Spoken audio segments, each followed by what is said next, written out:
सबको praise the Lord, जय मसीह की। और आज फैमिली सीरीज़ के भाग 7 में आप सबका स्वागत करना चाहता हूं। और हम पिछले कुछ भागों से सीख रहे थे, एक पुरुष, एक पति का क्या रोल है, एक पत्नी या एक औरत का क्या रोल है परिवार के प्रति। और आज हम सीखेंगे माता पिता का क्या रोल है बच्चों के प्रति, और बच्चों का क्या रोल है माँ बाप के प्रति। और मैं विश्वास करता हूँ ये सीरीज़ आपके लिए बहुत महत्वपूर्ण होने जा रहा है। और अगर आप हमारे साथ हमारी पिछली सर्विसेज में नहीं जुड़ पाए तो आप YouTube पर हमारे इस प्रोग्राम को देख सकते हैं। फैमिली सीरीज़ अगर टाइप करेंगे, family series Vikram shahi how church में के YouTube चैनल में जाकर, तो आपको वहाँ पर ये टीचिंग मिल जाएगी। याद रखें ये बहुत महत्वपूर्ण है, इसलिए मैं कहूँगा समय निकाल कर कृपया उस शिक्षा को भाग 1 से लेकर 6 तक सारे भागों को सुनना। और अब हम देखेंगे भाग 7 में जाएंगे, जिसमें हम पेरेंटिंग के बारे में सीखेंगे। भाग 7, 8 और 9 में हम पेरेंटिंग के बारे में सीखेंगे। तो आए हम इसकी शुरुआत करें और हम प्रार्थना करेंगे। पिता परमेश्वर, हम धन्यवाद करते हैं इस समय के लिए, आपके लोगों के लिए जो आज हमारे साथ जुड़े हुए हैं। मेरी प्रार्थना है अपने लोगों को आज आप बहुतायत से आशीष दें, बरकत दें, और होने दे आज का वचन, आज का कलाम, आज का वर्ड प्रभु इनकी ज़िंदगियों में कार्य करे, जो प्रभावशाली है और कार्य करता है और जीवित है। आपका धन्यवाद सारी बातों के लिए, यीशु मसीह के नाम में, आमेन आमेन। जैसे मैंने कहा कि आज मैं पेरेंटिंग के बारे में सिखाना चाहता हूं, और हम बहुत सारी बातें आज परमेश्वर के वचन से सीखेंगे कि परमेश्वर का वचन माँ बाप को क्या रोल देता है बच्चों के प्रति।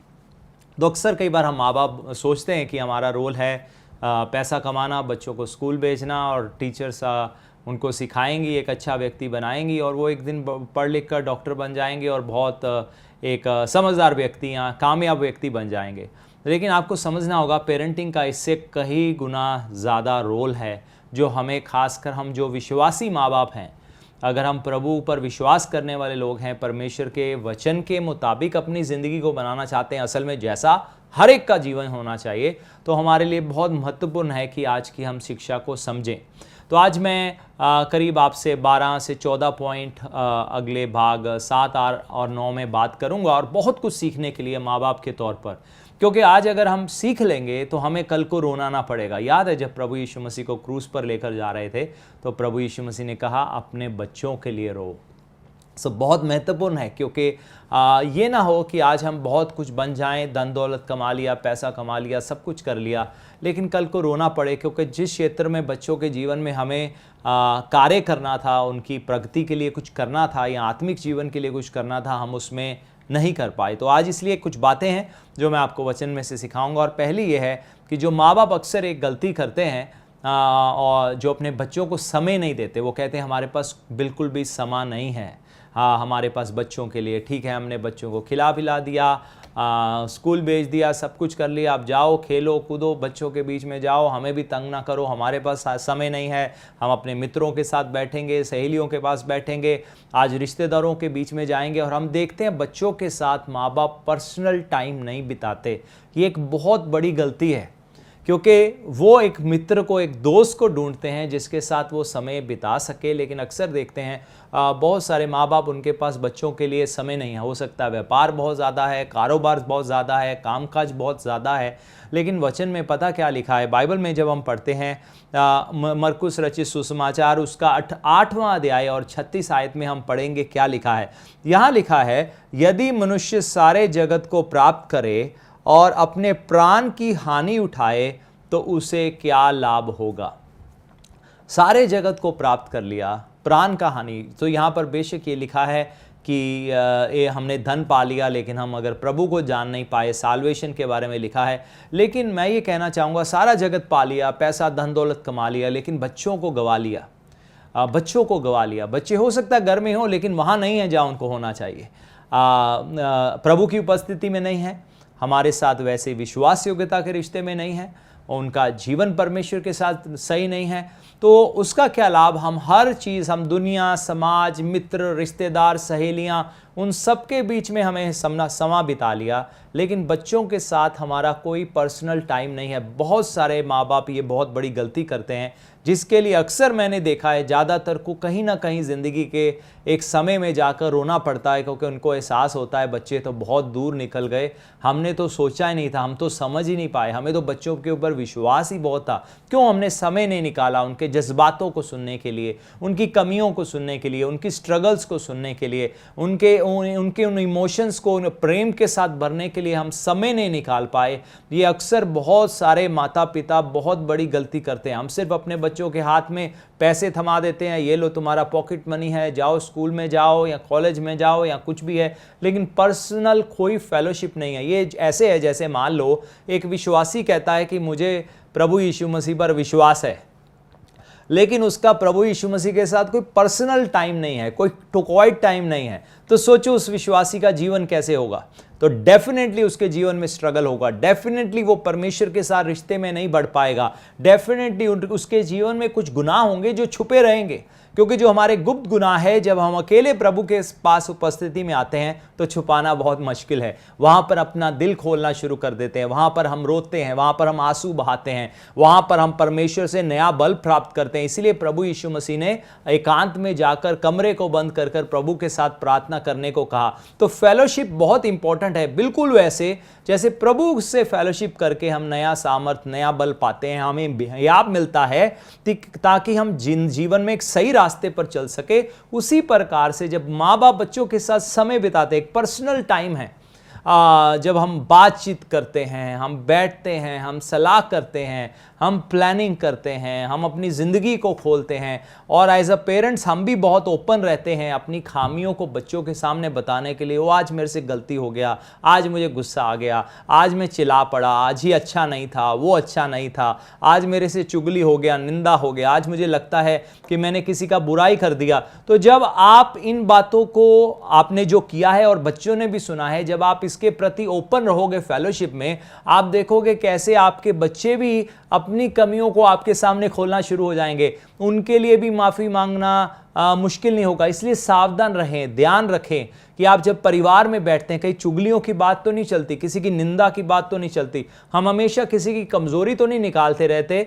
कि किसी को बिल्ड करने के लिए बात करना अलग बात है, लेकिन याद रखें ये बहुत महत्वपूर्ण है। तो अपने समय का सही इस्तेमाल करें, और अगर आप अपने बच्चों को समय देंगे, आप देखेंगे उनका आपके साथ रिश्ता मजबूत होगा, वो बन पाएंगे जो असल में उनको बनना चाहिए। उसका क्या लाभ सारी दुनिया पालें, अपने बच्चों को गवा लें, उसका क्या लाभ रिश्तेदारियों को, मित्रों को, सहेलियों को, दोस्तों को, सब चीज़ें पा लिया, धन कमा लिया, शोहरत कमा लिया, लेकिन बाद में मालूम पड़ा बच्चे खो गए। हम कितने आज समाज में लोगों को देखते हैं, उनके पास पैसा है, धन दौलत है, करोड़ों रुपया है, सब कुछ किया, और एक दिन पता लगता है उनके बच्चों ने सुसाइड कर लिया। कुछ के बारे में पता लगता है बच्चे घर छोड़कर चले गए। हम देखते हैं पैसा था, धन दौलत था, माँ बाप ने मेहनत किया, सब कुछ किया, बच्चों की वो विरासत थी, वो जायदाद जो कमाया वो बच्चों को ही सौंपना था, लेकिन जो एक कमी रह गया, बच्चों से समय नहीं बिता पाए, कभी उनके अंदर से निकाल नहीं पाए उनके अंदर क्या चल रहा है। जब हम पर्सनल टाइम नहीं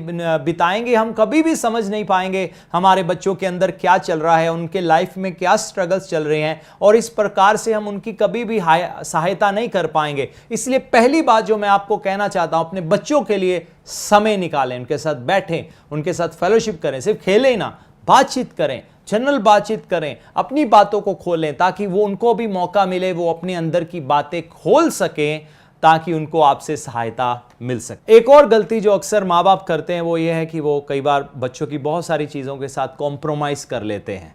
हम कॉम्प्रोमाइज़ कर लेते हैं और हम कहते हैं अपने आप सीख जाएंगे, अपने आप, या हम कहते हैं और ये तो अभी बच्चे ही हैं, अपने आप सीख जाएंगे। तो हम बहुत बार उनकी बहुत सारी गलतियों के साथ कॉम्प्रोमाइज़ कर लेते हैं। हम कहते हैं खुद सीख जाएंगे, खुद गलती करते करते सीख जाएंगे। अगर एक मनुष्य को खुद गलतियां कर कर के सीखना है तो फिर परमेश्वर को अपना वचन देने की क्या ज़रूरत थी? तो वचन में खुल्लम खुल्ला उन लोगों की बातें लिखने की क्या ज़रूरत थी जिन्होंने अपनी गलतियां की, अपने जीवन में गलतियां की, दाऊद को मिलाकर। क्यों दाऊद जो एक राजा है जिसका सिंहासन हमेशा बना रहेगा, क्यों परमेश्वर को उसकी गलती को साफ साफ पूरी दुनिया के सामने, संसार के सामने खोलने की जरूरत थी। सिर्फ इसीलिए था ताकि हम उसकी जीवन से की गलती से सीख सके, ताकि हम उस गलती को, ऐसी गलती को अपनी जिंदगी में ना दोहराएं। तो यहां पर हम वचन में देखते हैं, बाइबल में ध्यान देकर देखते हैं कि बहुत सारे ऐसे लोग थे जिन्होंने गलतियां किया, या पेरेंट्स ने उनकी गलतियों को अगर बच्चों ने गलती किया, उनकी गलतियों को पेरेंट्स ने सीरियसली नहीं लिया। हमने कहा कोई बात नहीं, चलता है, बच्चे हैं, चलेगा, लेकिन हम एहसास नहीं करेंगे आगे जाकर वो गलती एक बहुत बड़ी गलती बन सकती है। दाऊद बेशक एक बहुत प्रभावशाली राजा था, उसने बड़े बड़े युद्ध जीते, गोलायत को भी हराया, बहुत कुछ किया, लेकिन पेरेंटिंग के मामले में दाऊद बहुत बड़ा फेलियर था। आपको याद होगा बाइबल में अम्नोन, जिसने अपनी सौतेली बहन के साथ बलात्कार किया, दाऊद ने उसको डिसिप्लिन नहीं किया। एक और जो हम गलती करते हैं, हम कॉम्प्रोमाइज करते हैं, सीख जाएंगे, और हम जो एक बहुत बड़ी गलती करते हैं, हम अपने बच्चों को डिसिप्लिन नहीं करते, हम उनको डिसिप्लिन नहीं करते। वचन में इसके बारे में लिखा हुआ है, बाइबल में लिखा है, नीति वचन 13 अध्याय और उसकी 24 आयत, प्रोवर्ब्स चैप्टर 13 और वर्स 24 में ऐसे लिखा है, जो बेटे पर छड़ी नहीं चलाता वह उसका बैरी है, परंतु जो उससे प्रेम रखता है वह यत्न से उसको शिक्षा देता है। यत्न से समय निकालता है, उसकी पूरी कोशिश रहती है उसको शिक्षा देने की। तो जो बेटे की या बच्चे की या लड़के की या लड़की की ताड़ना नहीं करता, जो समझाता नहीं है, ये समझाने का मतलब ये नहीं कि हम उनको चिल्लाएं और हम अपना गुस्सा दिखाएं, नहीं, हमें बैठना होगा, हमें समय निकालना होगा। एक डंडा, एक लाठी टांग पर मार के हम साइड पे निकल गए, उसका कोई भी फायदा नहीं होगा। मुंह पर एक थप्पड़ मार दिया और हम अपने काम निकल गए क्योंकि समय नहीं है,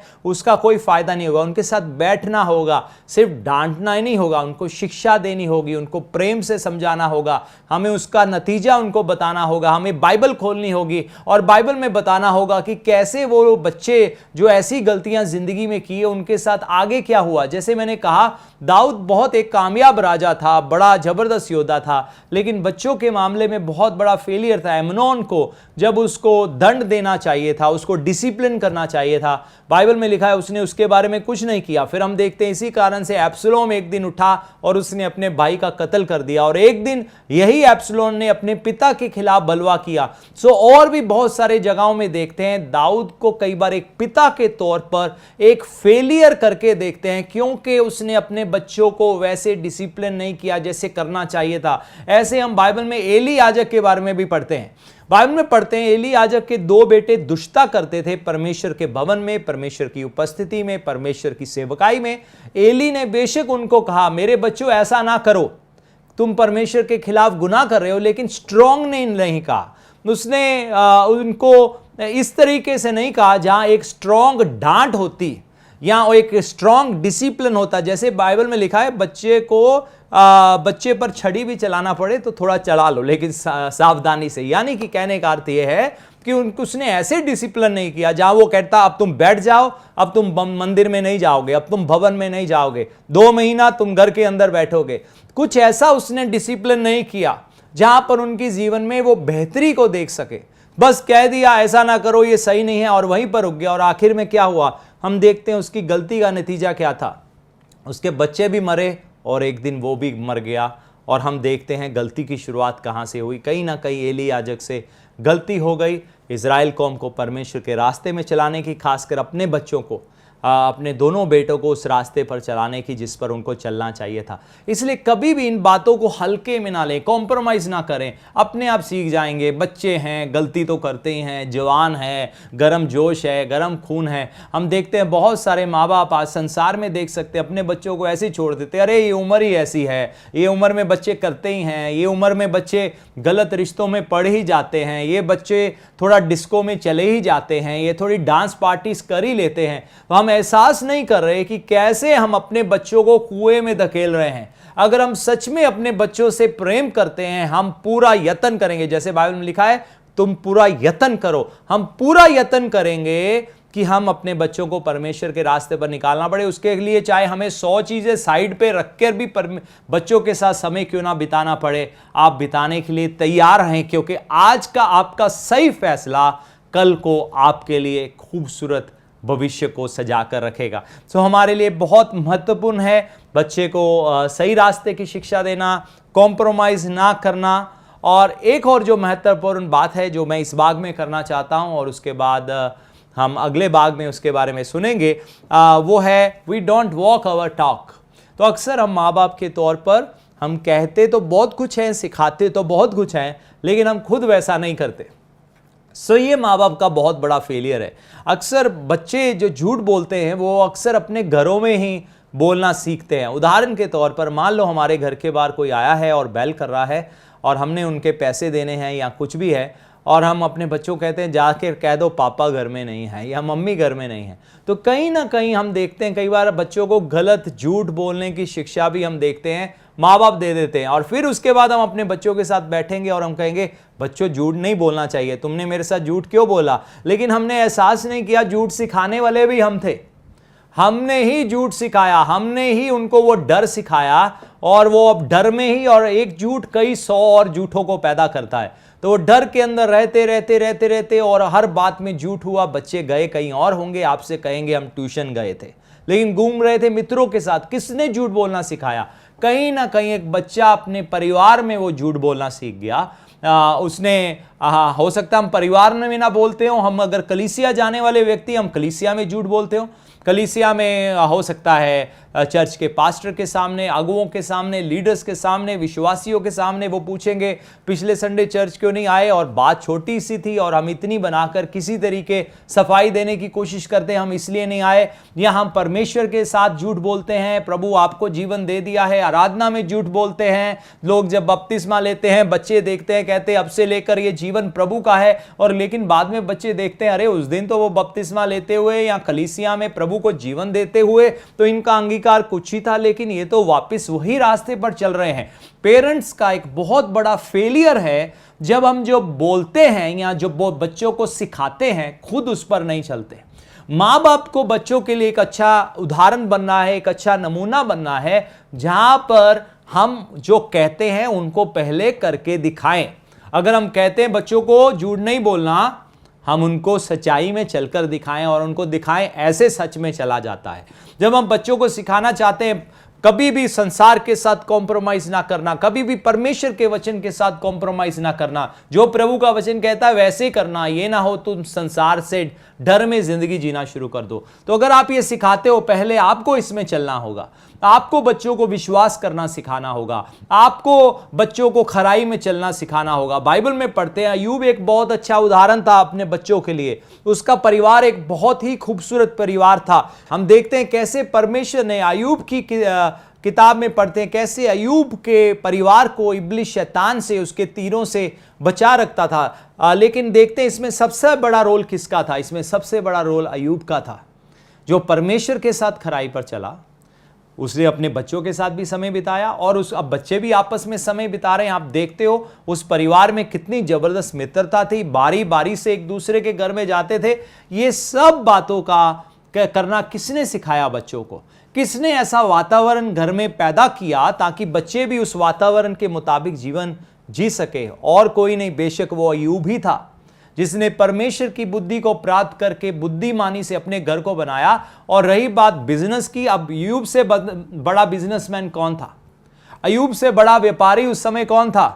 पूर्वी देशों में बाइबल में लिखा है वो सबसे अमीर व्यक्ति था। इतने अमीर होने के बावजूद भी देखो उसके परिवार का हालात, देखो उसके परिवार को देखो, सब संभला हुआ था, फेलोशिप था, प्रभु के साथ समय था, अय्यूब का परमेश्वर के साथ खराई का जीवन था। और देखो उसका बच्चों के जीवन के ऊपर कितना अच्छा इफेक्ट हुआ कि बच्चे अय्यूब से अच्छी अच्छी भली बाती हुई बातें, परमेश्वर की बातें सीख पाए और वो आपस में भी प्रेम में चल रहे हैं। आज हम अक्सर देखते हैं भाइयों की भाइयों से नहीं बनती।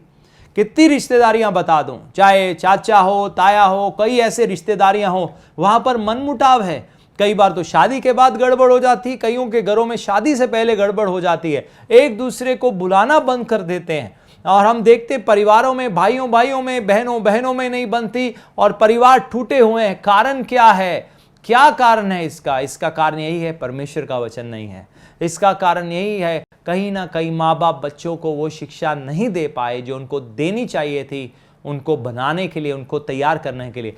बेशक मैं 100% इल्ज़ाम माँ बाप के ऊपर नहीं लाना चाहता।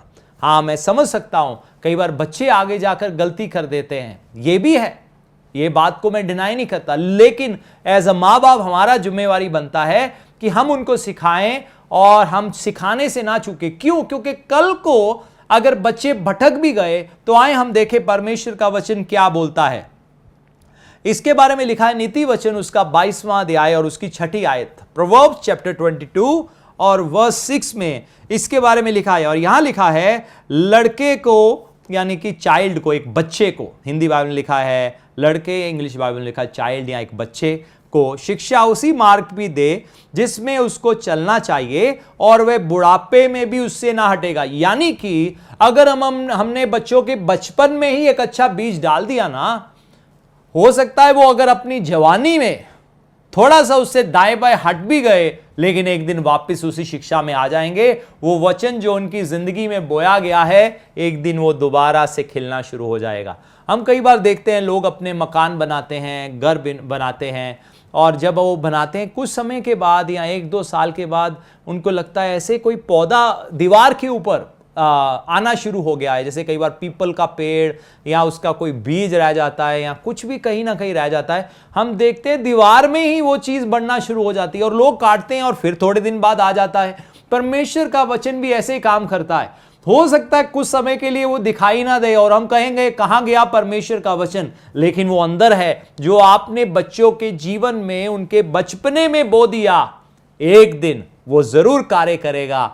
और बाइबल में जैसे पढ़ते हैं 2 बेटों के बारे में, और एक उजाड़ू बेटा था, एक वो बेटा था जो अपने पिता के घर में गया। जो उजाड़ू बेटा था वो चला गया, लेकिन एक दिन अपनी जिंदगी में एक ऐसे हालात में पहुंच गया जहां वो टूटा था, लेकिन वो जो वचन उसके अंदर था, जो बीज उसके अंदर था, जो पिता के घर की यादें उसके अंदर थी, वो उसको वापस उसके पिता के घर ले आई।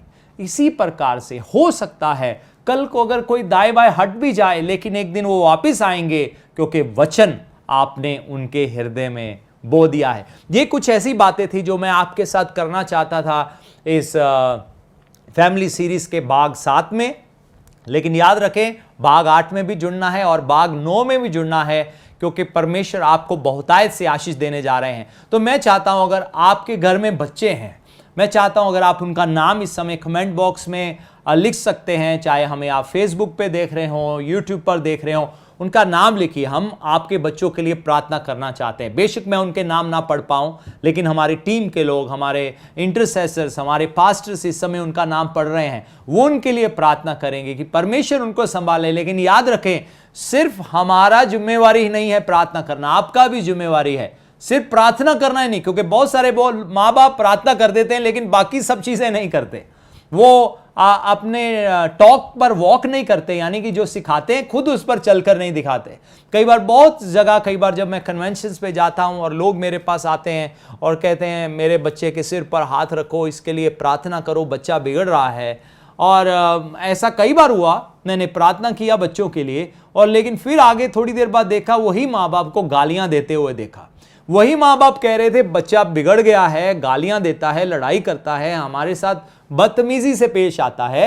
अब कुछ समय के बाद देख रहा हूं माँ बाप ही गाली दे रहे हैं और गाली दे देकर दूसरों से बात कर रहे हैं। तो सिर्फ प्रार्थना जरूरी है, बहुत जरूरी है, लेकिन हमें बुद्धि को प्राप्त करके उसको अपनी जिंदगी में लागू करना होगा। परमेश्वर ने कहा सोने चांदी से बढ़कर बुद्धि को प्राप्त करो। बहुत सारे लोग सिर्फ प्रार्थना पर ही छोड़ देते हैं, लेकिन जो बाकी काम करना है, जो वचन पर चलना है ना, विश्वास सुनने से, सुनना मसीह के वचन से होता है, और मसीह के, और बाइबल में लिखा है सिर्फ सुनने वाले नहीं चलने वाले बनो। तो हम कहेंगे नहीं जी हमने तो प्रार्थना कर दिया सब कुछ ठीक हो जाएगा, ऐसे नहीं होगा। दाऊद ने प्रार्थना करना नहीं छोड़ा। बाइबल में बहुत सारे ऐसे लोग पढ़ते हैं उनके बारे में, वो प्रार्थना वाले लोग थे, लेकिन कहीं ना कहीं जिंदगी में गलत रास्ते पर निकल पड़े। तो इसलिए बहुत महत्वपूर्ण है, प्रार्थना हम भी करेंगे, प्रार्थना आप भी करो, लेकिन उसके बावजूद ये सब बातों को अपनी जिंदगी में लागू करो, ताकि आप बच्चों को खूबसूरत भविष्य की ओर बढ़ते हुए देख सको। आए हम प्रार्थना करें। पिता मैं धन्यवाद करता हूं आपके लोगों के लिए जो इस प्रोग्राम को देख रहे हैं, इनके बच्चों के लिए मैं प्रार्थना करता हूं संभालें। माँ बाप के लिए प्रार्थना करता हूं इनको समझ और बुद्धि दें, ताकि अपने बच्चों को आपके रास्ते पर चलने की शिक्षा दे सके। पिता मैं धन्यवाद करता हूं वो सब बच्चों के लिए जिनके नाम इस समय कमेंट बॉक्स में लिखे हैं और जिनके माँ बाप किसी कारणवश नहीं लिख पाए। मैं प्रार्थना करता हूं उन सबके लिए, चाहे उनका नाम लिखा है कमेंट बॉक्स में या नहीं लिखा, मैं प्रार्थना करता हूं यीशु मसीह के नाम से प्रभु जी। और जो हमारे बाकी पास्टर्स लोग, इंटरसेसर्स इस समय हमारे साथ जुड़े हुए हैं, प्रार्थना करते हैं यीशु के नाम से, पिता इनको बहुतायत से आशीष दे प्रभु जी, इनके बच्चों को संभाले, उज्जवल भविष्य दे, ये आपके साथ चलने पाए, खराई में बच्चे जीवन जीने पाए, और माँ बाप को भी बुद्धि समझ दें ताकि बच्चों को आपके मार्ग की शिक्षा देने पाए। आपका धन्यवाद सारी बातों के लिए, यीशु मसीह के नाम में, आमीन। मैं विश्वास करता हूं आपने भाग 7 में बहुत आशीष पाया है, लेकिन भाग 8 देखना मत भूलना। और भाग 1 से 3 पर, जैसे मैंने शुरू में बताया था, मैंने बात किया है पुरुषों के बारे में, पतियों के रोल के बारे में, एक पिता के रोल के बारे में। भाग 4 से 6 माओं के या खासकर पत्नी के रोल के बारे में मैंने बात किया है, एक और स्त्री का रोल क्या है। और भाग 7 से 9 में हम सीखेंगे पेरेंट्स का रोल क्या है, और उसमें थोड़ा सा बच्चों का रोल भी हम समझ लेंगे, लेकिन पेरेंट्स के बारे में हम ज़्यादा सीखेंगे क्योंकि ये बहुत बहुत बहुत महत्वपूर्ण है। क्योंकि कल को आपके बच्चे क्या होंगे वो आपका सिखाना तय करेगा। आप उनको किस मार्ग की शिक्षा देते हो, किस मार्ग पर चलने की ट्रेनिंग देते हो। तो आप अगर हमारे पिछले भाग नहीं देख पाए तो आप YouTube पर जाकर हमारी उस शिक्षा के बाकी भाग को फैमिली सीरीज में देखना ना भूलें। प्रभु आपको आशीष दे।